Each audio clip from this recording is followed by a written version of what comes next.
मराठा आंदोलक मनोज जरांगे पाटील यांच्या आमरण उपोषणाचा आजचा चौथा दिवस आहे। खरं तर सगळे सोयरे अधिसूचनेची अंमलबजावणी करावी, हैदराबादसह सातारा आणि बॉम्बे गॅजेट लागू करावं यासह विविध मागण्यासाठी मनोज जरांगे पाटील जे आहे ते आंदोलन करीत आहेत।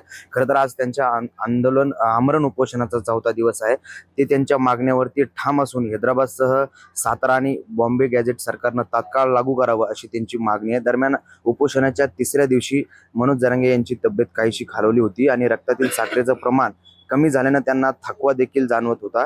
त्यामुळे डॉक्टरांनी त्यांना उपचाराची गरज असल्याचं सांगितलेलं होतं। मात्र मनोज जरांगे यांनी उपचार घेण्यास नकार दिला होता। तर दुसरीकडे आपण जर पाहिलं तर सरकारकडून मनोज जरांगे पाटील यांची अंबडचे तहसीलदार जे आहे विजय चव्हाण यांनी भेट घेऊन उपोषण मागे घेण्याची विनंती केलेली होती। मात्र मनोज जरांगे पाटील यांनी माझ्या मागण्या जोपर्यंत मान्य होत नाही तोपर्यंत आमरण उपोषण मागे घेणार नाही असा पवित्रा घेतल्यामुळे मनोज जरांगे पाटील यांचं आमरण उपोषण सध्या सुरू आहे आणि मनोज जरांगे यांच्या उपोषणाचा आजचा चौथा दिवस आहे आणि सरकारकडून अद्यापही मनोज जरांगे यांच्याशी अंबडचे तहसीलदार वगळता संपर्क झालेला नाही अशी माहिती आहे।